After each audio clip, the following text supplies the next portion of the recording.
오늘은 열왕기하 4장의 말씀을 가지고 존귀한 여인의 인생 노트라고 하는 제목으로 하나님의 말씀을 나눕니다.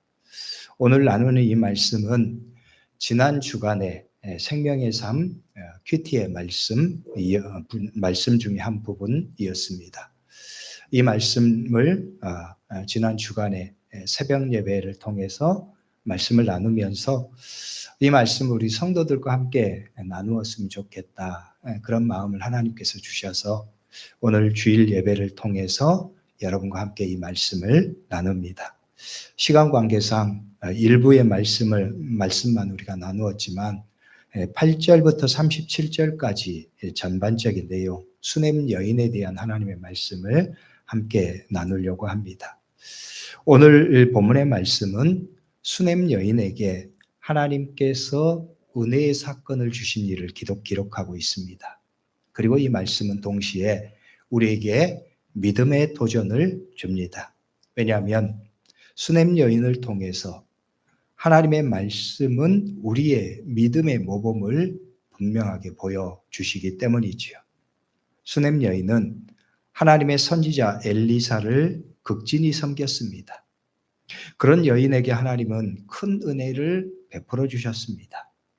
뿐만 아니라 이 여인의 삶의 모습은 생각하지 않은 어려움에 직면하기도 하고 그 어려움을 믿음으로 극복하며 더 큰 하나님의 은혜를 경험하기도 합니다. 그래서 이 말씀은 우리에게 중요한 신앙적인 교훈을 줍니다. 이 말씀을 나누면서 이 제목을 앞서 언급한 것처럼 존귀한 여인의 인생 노트라고 잡았습니다. 존귀한 여인이라고 하는 표현은 수냄 여인을 일컫는 말입니다. 오늘 말씀 8절의 말씀을 보면 이렇게 말씀하지요. 하루는 엘리사가 수냄에 이르렀더니 거기에 한 귀한 여인이라고 말씀합니다. 여기서 이 귀하다라고 하는 말은 몇 가지로 해석될 수 있는 말입니다. 첫째는 크다는 뜻입니다. 큰 여인, 큰 존재, 크다는 뜻. 그리고 또한 높다, 고상하다, 존귀하다라고 하는 뜻의 말입니다. 이 말은 이 여인의 삶과 신앙을 잘 표현해 주는 말이라 할 수 있겠습니다. 그래서 이 말은 단순하게 지위가 높고 부유한 여인에 대한 이야기가 아니라 사람에게 긍정적인 영향력을 끼치는 존귀한 여인을 묘사하고 있는 말씀입니다. 그래서 오늘 말씀의 제목을 존귀한 여인이라고 이름 붙였습니다. 단순하게 부나 높은 지위만을 드러내는 것이 아니라 이 여인이 보여주는 삶의 선한 영향력과 믿음의 모범을 성경은 보여주시기 때문입니다. 그리고 여기에 인생노트라고 하는 말이 추가되었습니다. 인생노트라고 하는 말은 이 여인의 삶을 통해서 보여주는 교훈을 뜻합니다. 다른 사람에게 존귀한 존재로 선한 삶의 영향력을 끼치는 존재로서 불릴 수 있는 이유를 밝히는 거예요. 마치 우리가 시험을 준비할 때 꼭 익혀야 될 것들, 시험에 꼭 나올 중요한 것들을 암기하고 잘 기억할 수 있도록 그것을 정리하고 잘 기록해 놓은 해담노트 같은 경우입니다. 그래서 이 여인처럼 사람들에게 존귀한 존재가 되고 사람들에게 선한 삶의 영향력을 끼치는 사람들이 되기 위해서 필요한 것이 무엇인가, 어떻게 삶을 살아야 하는가를 잘 깨닫고 또한 우리의 삶에 적용할 수 있는 신앙과 삶의 해답노트라고 말할 수 있는 것이지요. 그래서 오늘 말씀의 제목을 존귀한 여인의 인생노트라고 정했습니다. 그러면 오늘 말씀을 통해서 가르쳐 주시는 수냄 여인의 삶은 과연 어떤 모습이었을까요? 우리는 이 말씀을 통해서 어떤 믿음의 교훈을 얻을 수 있겠습니까? 수냄 여인은 선지자 엘리사를 극진한 마음과 세심한 배려로 섬겼던 사람입니다. 그녀는 엘리사를 위해서 음식을 대접하고 작은 방도 마련해 줍니다. 하나님을 공경하고 하나님의 사람을 섬기고자 하는 믿음의 마음이 잘 드러난 행동입니다. 먼저 이 모습은 이 여인이 자신의 삶의 자리에서 영향력이 있었던 이유를 분명하게 보여줍니다. 이 여인이 영향력이 있었던 이유는 바로 그의 섬김의 삶의 모습 때문입니다. 그녀는 자신이 가지고 있는 것을 통해서 자신의 가지고 있는 것을 가지고 다른 사람들을 위해서 섬기는 삶을 살고 있는 거예요. 특별히 엘리사가 하나님의 거룩한 사람이라고 하는 사실을 알고 그를 위해서 간절한 마음으로 섬기고 필요를 공급합니다. 먼저 우리는 이 여인의 영향력 있는 행동을 깊이 새겨야 합니다. 그녀는 자신이 가진 것을 다른 사람들에게 뽐내고 과시하고 높아지려고 하는 방식으로 사용하지 않습니다. 다른 사람들을 섬기는 일에 사용합니다. 이는 오늘 우리에게 삶의 모범이 됩니다. 종종 뉴스에 나오는 표현 가운데 갑질이라고 하는 말이 있습니다. 자신의 부와 혹은 권력, 사회적인 힘을 가지고 사람들을 함부로 대하고 천박하게 가진 것을 자랑하는 사람들의 나쁜 예입니다. 특히나 자기보다 약해 보이는 사람들에게 함부로 대하고 무례하게 행동하는 잘못된 방식이지요. 자신이 가진 것을 지극히 잘못 사용하는 나쁜 예라 할 수 있겠습니다. 반면에 노블리스 오블리제라고 하는 말이 있습니다. 이 말을 직역하면 귀족의 의무라는 뜻입니다. 쉽게 말해서 사회적으로 높은 지위나 권력 혹은 경제적인 영향력을 가진 사람들이 그 힘과 권력, 사회적인 영향력을 가지고 다른 사람들에게 도움을 주고 사회적인 책임을 성실하게 잘하는 삶을 의미하는 말이에요. 하나님이 자신에게 주신 것을 통해서 다른 사람들과 사회에 선한 영향력을 행사하는 성숙한 모습을 기대하는 말입니다. 오늘 말씀에 수넴 여인의 모습은 바로 그런 삶의 선한 영향력을 우리에게 보여줍니다. 하나님이 자신에게 주신 것을 선하게 사용하는 삶입니다. 아름답게 사용하는 삶입니다. 사람들은 하나님이 자신에게 주신 삶의 자원을 잘 사용해야 합니다. 그것을 어떻게 사용하느냐에 따라서 그의 삶의 모습과 영향력이 달라지기 때문입니다. 자신이 가진 것을 자신의 권위와 자랑을 위해서 사용하고 자신이 가진 것을 통해서 다른 사람 위에 군림하려고 하는 모습은 선한 영향력을 행사할 수 없습니다. 그러므로 우리는 오늘 말씀의 이 여인의 모습을 교훈 삼아서 하나님이 나에게 주신 삶의 자원을 잘 사용하는 성도들이 되어야 합니다. 하나님께서 나에게 주신 삶의 자원을 값지게 사용하는 삶의 훈련이 오늘 우리에게 필요한 것이죠. 그럼으로써 그 자신이 아름답고 고귀한 존재가 됩니다. 그의 삶은 선한 영향력을 끼치게 됩니다.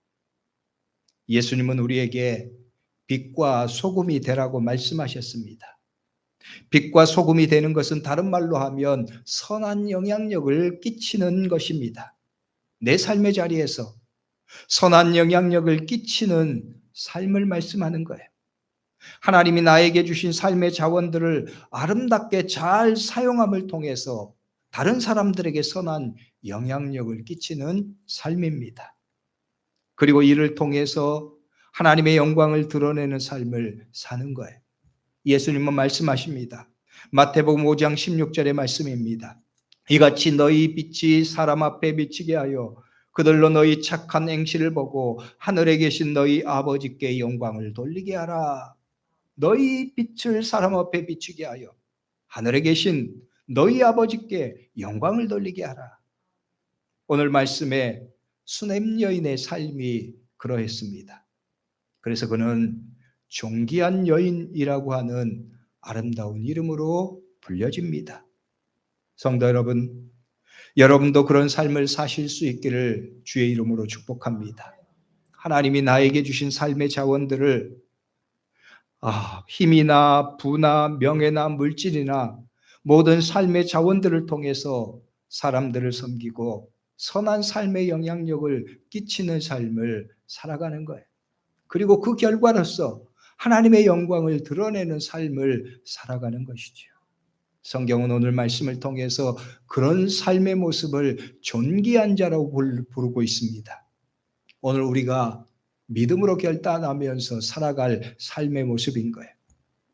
그리고 두 번째, 오늘 말씀을 통해서 주시는 존귀한 자의 인생의 교훈은 이런 삶이 내 삶의 은혜의 통로가 된다는 사실입니다.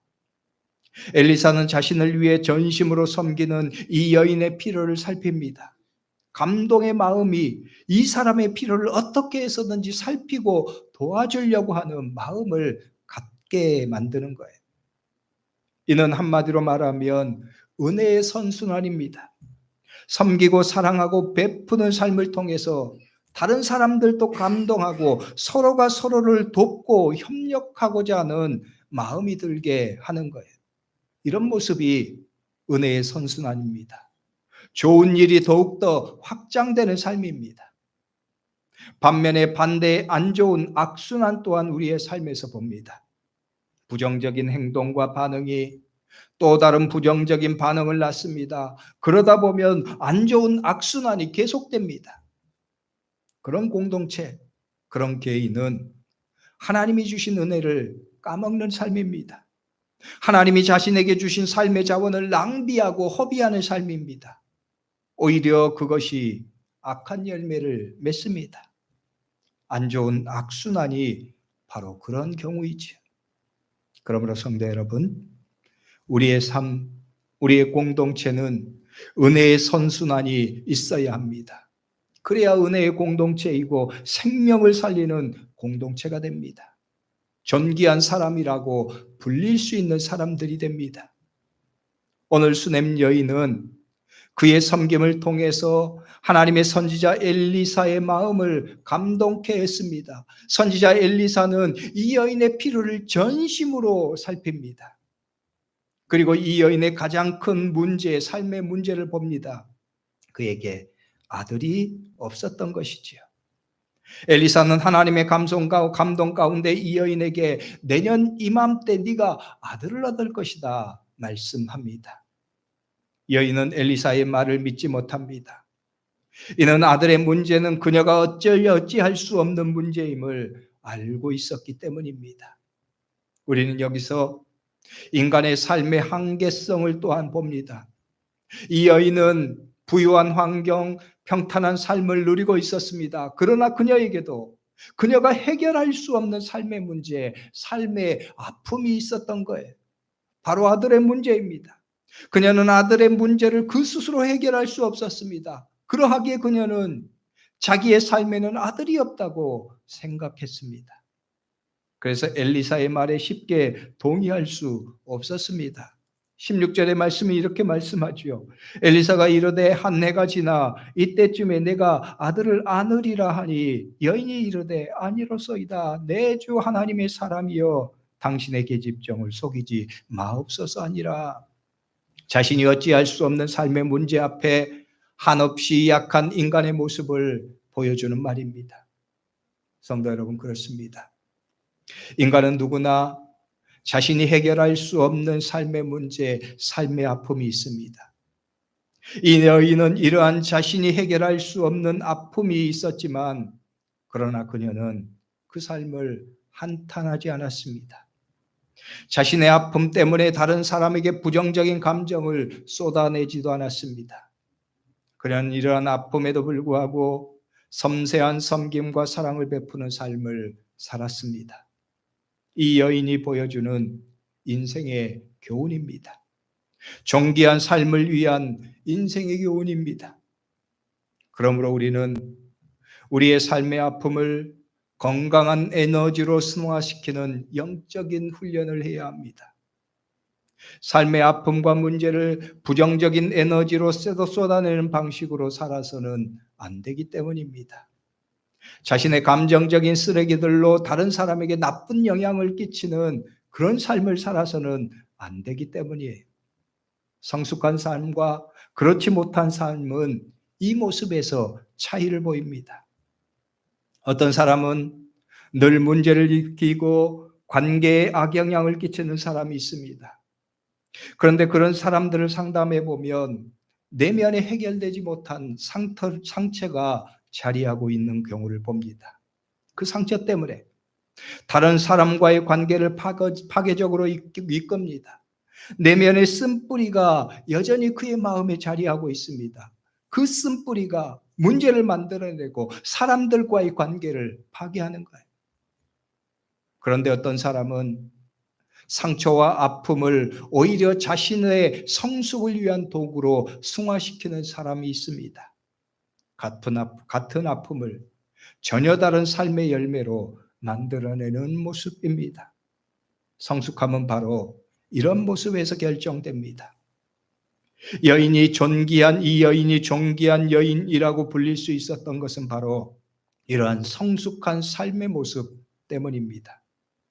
그러므로 성도 여러분, 우리도 우리의 삶에서 겪는 아픔, 삶의 문제들, 성숙한 삶을 위한 연단의 도구로 사용하는 성도들이 될 수 있기를 주의 이름으로 축복합니다. 그럴 때 하나님은 또 다른 하나님의 은혜를 우리에게 끼치시기 때문입니다. 하나님이 그에게 아들을 주십니다. 이 수냄 여인에게 기대하지 않은 하나님의 선물이 주어집니다. 이 여인의 헌신과 섬세한 섬김에 하나님은 그 필요를 채우심으로 응답하시는 거예요. 하나님은 이 여인의 불신에도 불구하고 엘리사를 통해서 그녀에게 아들을 선물로 주십니다.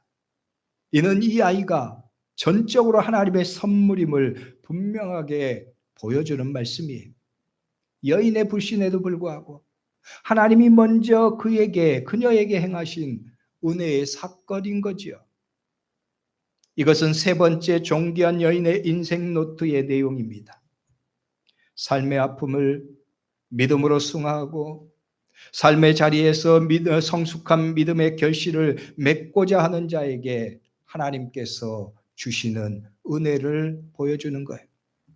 그의 아픔, 그의 해결할 수 없는 문제였던 아들의 문제가 하나님의 전적인 은혜로 해결됩니다. 이 일은 예수 그리스도의 십자가 은혜를 다시금 우리에게 상기시킵니다. 왜냐하면 예수님의 십자가 은혜도 우리의 죄와 불신에도 불구하고 하나님이 먼저 행하신 은혜의 사건이기 때문입니다. 하나님이 전적으로 행하신 은혜의 사건이기 때문입니다. 로마서 5장 8절의 말씀은 이런 전적인 하나님의 은혜의 사건으로서 예수 그리스도의 십자가를 우리에게 분명하게 말씀합니다. 이렇게 말씀해요. 우리가 아직 죄인 되었을 때 그리스도께서 우리를 위하여 죽으심으로 하나님께서 우리에 대한 자기 사랑을 확정하셨느니라. 우리가 아직 죄인 되었을 때 우리의 불신과 죄에도 불구하고 하나님이 먼저 행하시는 구원입니다. 전적인 하나님의 은혜로 주어지는 하나님의 구원 사건입니다. 수냄 여인의 불신은 바로 이런 하나님의 전적인 은혜로서 주어지는 하나님의 선물을 우리에게 보여주는 거예요. 오늘 말씀이 강조하는 것은 여인의 불신에만이 아니라 하나님의 전적인 은혜입니다. 인간의 불신에도 불구하고 하나님이 행하신 은혜예요. 인간의 죄와 허물에도 불구하고 하나님이 먼저 행하시는 은혜입니다. 여러분, 그렇습니다. 우리의 삶이 존귀해지고 우리의 삶이 아름다워질 수 있는 것은 전적인 하나님의 은혜 때문입니다. 그래서 우리는 그 하나님의 은혜를 잊지 않는 삶을 살아야 되는 거예요. 그 은혜를 늘 기억하고 감사하는 삶을 살아야 하는 거예요. 그런 삶의 모습이 우리의 삶을 존귀하게 만듭니다. 하나님 안에서 우리의 삶이 존귀한 삶이 되는 거예요. 오늘 수냄 여인의 삶처럼 말입니다. 또 하나 우리가 오늘 말씀에서 볼 수 있는 존귀한 자의 인생 노트 내용은 은혜의 삶에도 시련이 있다는 사실입니다. 하나님의 전적인 은혜로 주신 선물인 아이가 생각하지 않은 불행한 사건을 만납니다. 아이가 추수 때 아버지가 있는 밭에 나갔습니다. 그런데 갑자기 머리가 아프다고 소리칩니다. 그 아버지는 아들을 급히 어머니에게 보냅니다. 하지만 몇 시간이 지나지 않아서 아이가 죽고 맙니다. 그런데 오늘 말씀은 아이의 갑작스러운 두통과 죽음의 원인을 말씀하지 않습니다. 우리 측면에서 원인을 모르는 불행의 사건입니다. 갑자기 원인을 알 수 없는 불행이 이 가정을 엄습하는 거예요. 먼저 이 원인 없는 불행의 죽음 사건, 우리는 이 말씀에서, 이 일에서 중요한 영적인 의미를 깨달아야 합니다. 성경 말씀은 의도적으로 이 아이와 이 아이의 두통과 죽음의 원인을 밝히지 않습니다. 우리로 하여금 이 말씀에서 영적인 의미를 깨닫게 하시는 거예요. 이유를 알 수 없는, 의미를 헤아리지 못하는 문제와 어려움을 오늘 우리가 믿음 안에서도, 우리가 하나님을 믿고 살아가면서도 우리에게도 닥칠 수 있다는 거예요. 먼저 우리는 바로 이러한 분명한 사실을 인정하고 깨달아야 합니다. 이 말은 다른 말로 표현하면 하나님의 약속의 땅에도 기근이 있다는 사실입니다. 이것은 아브라함의 믿음의 여정을 통해서 깨닫게 하시는 교훈입니다. 아브라함이 하나님의 말씀에 순종해서 고향과 친척과 아버지의 집을 떠나 약속의 땅으로 향합니다. 그런데 여러분, 아브라함이 하나님이 약속하신 약속의 땅 가나안 땅에 발을 디뎌 놓았을 때 그때 그에게 닥친 첫 번째 일이 과연 무엇이었습니까? 바로 기근이었습니다. 약속의 땅에서 기근을 가장 먼저 만납니다. 창세기 12장 5절의 말씀이 이렇게 말씀해요. 아브라함이 그의 아내 사레와 조카 롯과 하란에서 모은 모든 소유와 얻은 사람을 이끌고 가나안 땅으로 가려고 떠나서 마침내 가나안 땅에 들어갔더라.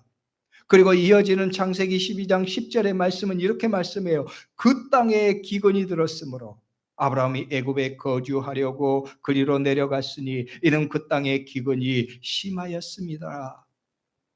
이 점은 아브라함의 입장에서 크게 혼란스러울 수 있는 문제입니다.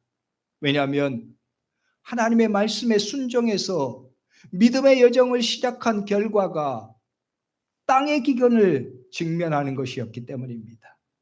인간적으로 생각하면 아브라함은 그런 마음이 들 수가 있어요.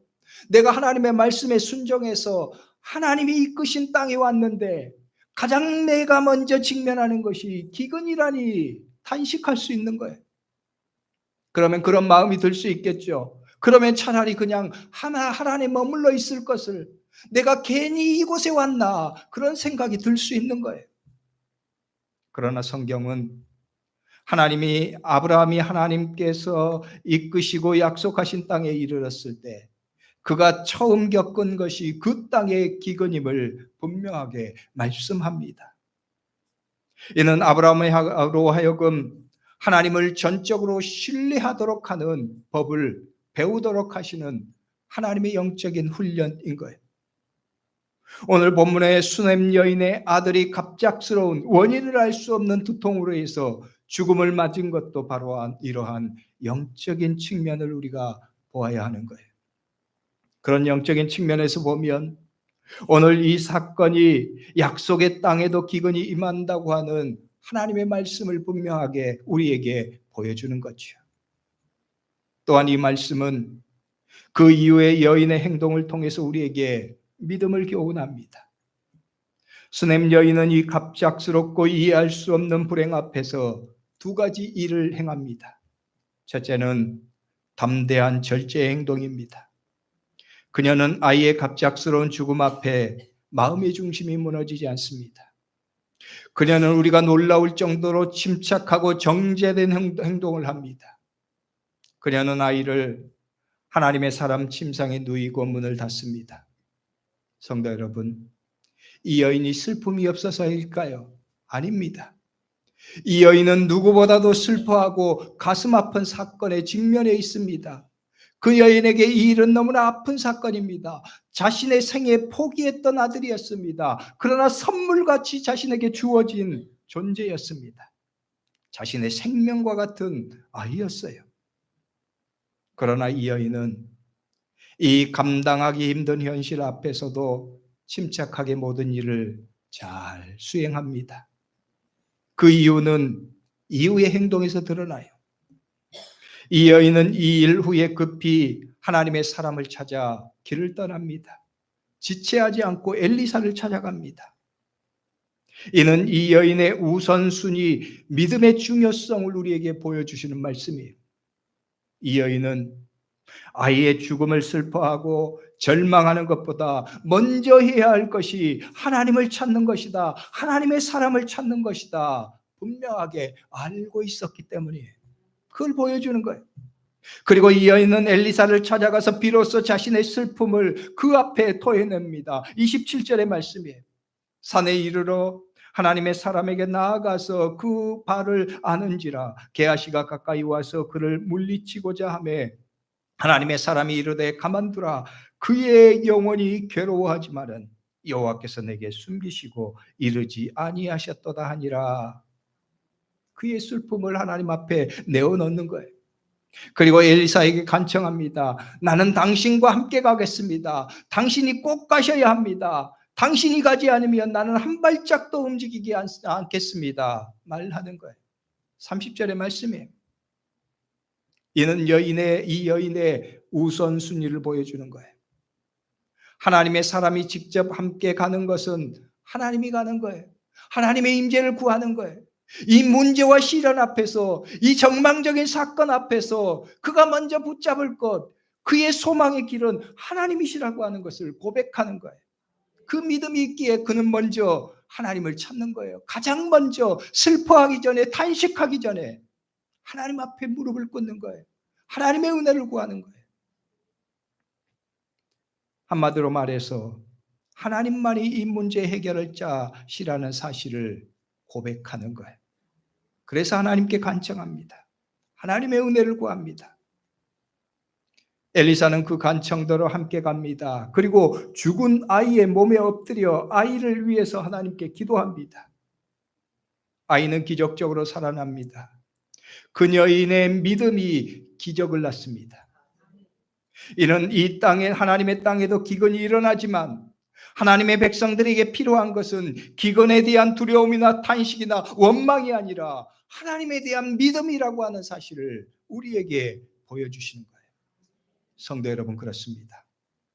하나님의 사람의 삶에도 갑작스러운 문제가 일어납니다. 원인을 알 수 없는 불행과 문제가 우리의 삶에도 닥치기도 합니다. 그럴 때 우리에게 필요한 것은 믿음입니다. 하나님에 대한 믿음이에요. 하나님을 찾고 하나님을 구하는 믿음이 필요합니다. 우리의 삶의 길, 생명의 길은 오직 하나님께 있기 때문입니다. 하나님은 이렇듯 우리의 믿음을 훈련하실 때가 있어요. 이를 통해서 어떤 상황에서도 하나님을 신뢰하는 법을 배우도록 하십니다.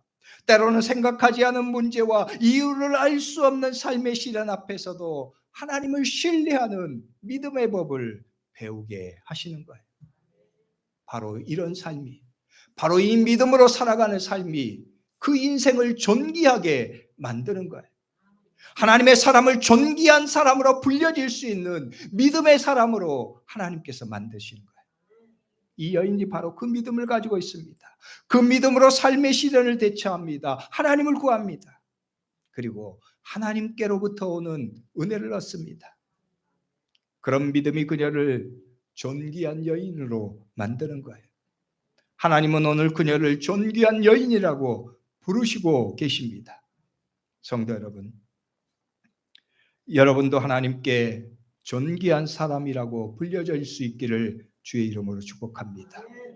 그러하기 위해서 우리 모두가 이 여인의 굳건한 믿음처럼 우리의 삶에서 우리가 생각하지 못한 갑작스러운 문제, 원인을 알 수 없는 삶의 시련 앞에서도 하나님을 향한 굳건한 믿음을 고백하며 먼저 하나님을 찾고 하나님을 의뢰하고 하나님 앞에서 하나님께서 주시는 인생의 해결, 은혜를 경험하고 살아가는 삶이 될 수 있기를 주의 이름으로 축복합니다.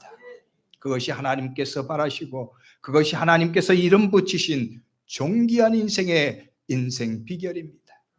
오늘 저와 여러분들이 다시금 이 믿음의 길을 결단하고 나아갈 수 있기를 주의 이름으로 축복합니다. 기도하겠습니다. 기도할 때 오늘 말씀을 붙잡고 통성으로 잠깐 기도하죠. 하나님, 오늘 나의 삶도 하나님 앞에 존귀한 자가 되기를 소망합니다. 오늘 나의 삶도 하나님 앞에서 사람들 가운데 존귀한 인생이라고 불려지기를 소망합니다.